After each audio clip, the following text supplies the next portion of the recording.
Hello viewers, I am Ashfaq Ahmed and you are watching Education Online with Ashfaq Ahmed. This is fourth video of problem solving series for electrostatics chapter.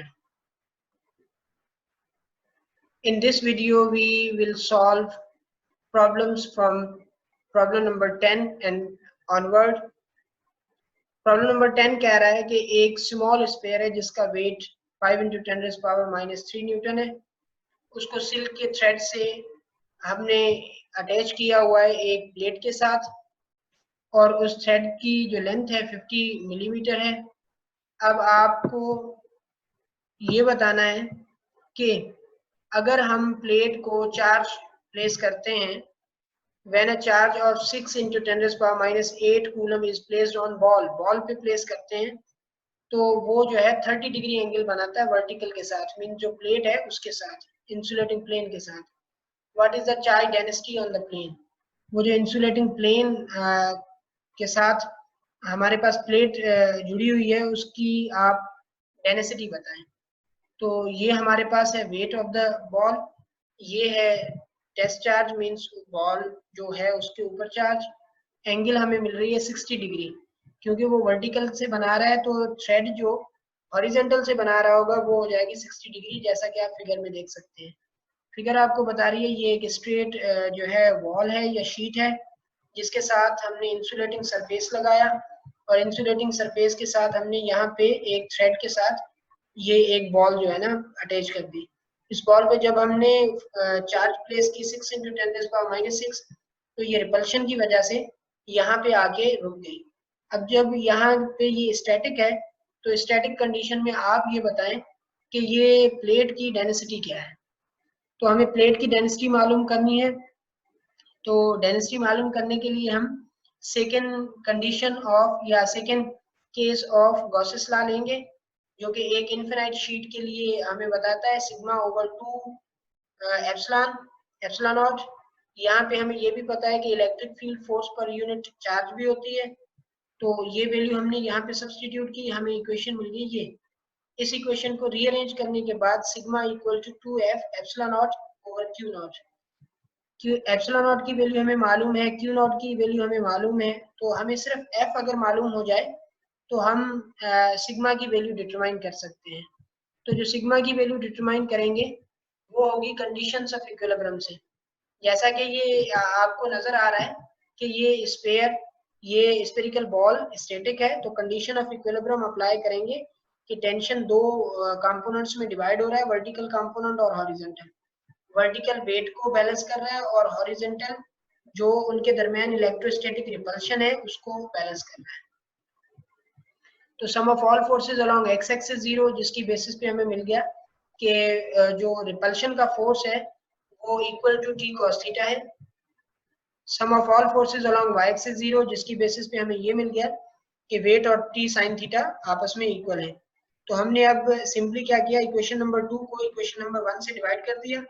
W/F T sin theta over T cos theta, T cancel हो गया, sine over cos हो जाता है ten theta. तो हमारे पास W/F is equal to ten theta. तो F को अगर हम मालूम करेंगे तो वो हो जाएगा W/10 थीटा। W हमारे पास मौजूद है और उसके साथ साथ एंगल 60 डिग्री मौजूद है। ये वैल्यू सब्स्टिट्यूट की तो हमें फोर्स ऑफ रिपल्शन मिल गया 0.00289 न्यूटन। तो ये फोर्स की वैल्यू जो हम पहले इक्वेशन बना चुके हैं उसमें प्लेस करेंगे। प्लेस करने के बाद हमें जो फाइनल रिजल्ट मिल जाएगा वो मिलेगा 8.5 × 10⁻⁷ coulomb per metre square. This is the surface charge density. Problem number 12 हमें कह रहा है कि आप how many electrons should be placed on each of the two similar spheres of each 10 gram so that the electrostatic repulsion is balanced by gravitational force।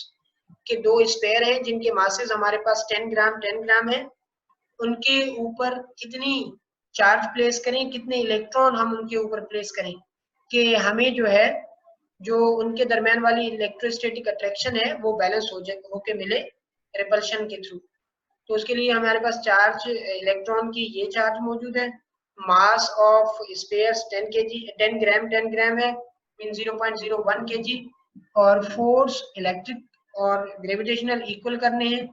उसकी basis पे हमें number of electrons जो हैं वो डिटरमाइन करने हैं on each sphere. उसके लिए हमने वही कंडीशन ली कि अभी कंसिडर करते हैं कि n be the number of electrons placed on each sphere and q be the total charge on the sphere।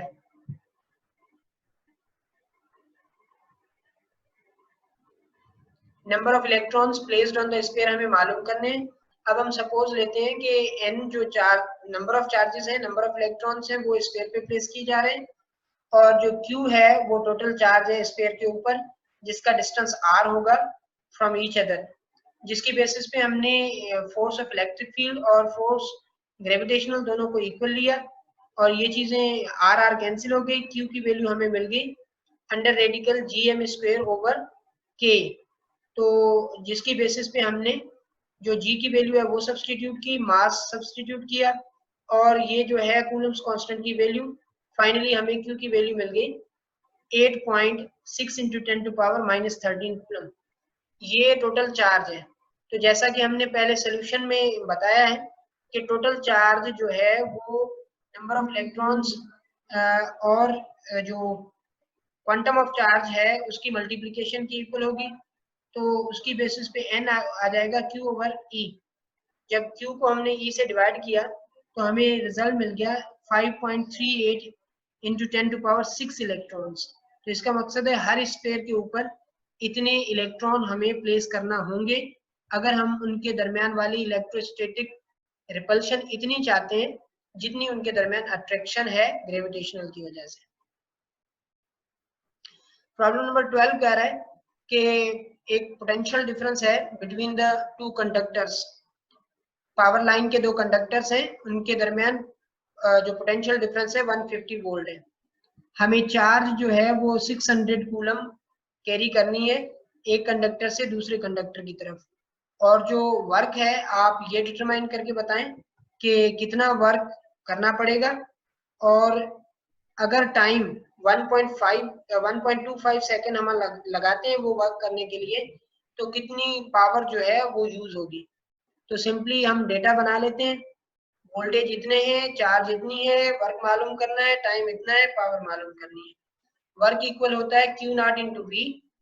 Q naught की वैल्यू हमने सब्सटीट्यूट की, वोल्टेज की वैल्यू सब्सटीट्यूट की, जिसके बाद हमें जो आंसर है फाइनल आंसर ऑफ वर्क है वो मिल गया 90,000 जूल।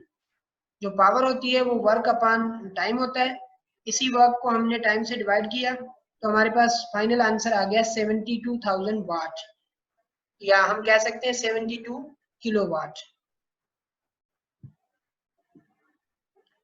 प्रॉब्लम नंबर 13 कह रहा है कि एक मेटल स्फीयर है 100 मिलीमीटर रेडियस, यहाँ पे रेडियस है 100 मिलीमीटर रेडियस, जिसके ऊपर चार्ज है 4.25 इंटू 10 टू पावर -9 कूलम। अब आप बताएं what is potential at its surface and at its centre, दोनों पे आप बताएं। और दूसरी ये बात कि what is potential energy of a charge, ठीक है 2.5 इंटू 10 टू पावर, यहाँ पे जो चार्ज है वो है 2.5 into 10 to power -6 coulomb at a point 150 metre 150 millimetre away from the centre of sphere.